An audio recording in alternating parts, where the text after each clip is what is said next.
Sasa mama Tuntu naenda katika ibada kufanya ibada. Ndio. Haya bana, sema usichelewe. Tunaona usianze mambo yako. Mama Tuntu, mimi siwezi kuchelewa kabisa, mke wangu Mke wangu vizuri wewe jamani. Haya mimi, usije ukachelewa bure, usije ukachelewa ibada ba watoto. Ushaanze. Haya.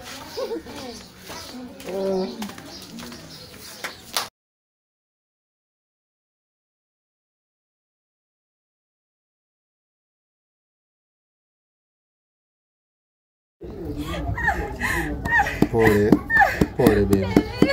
Kidogo tu. Maliza sasa hivi. Kidogo.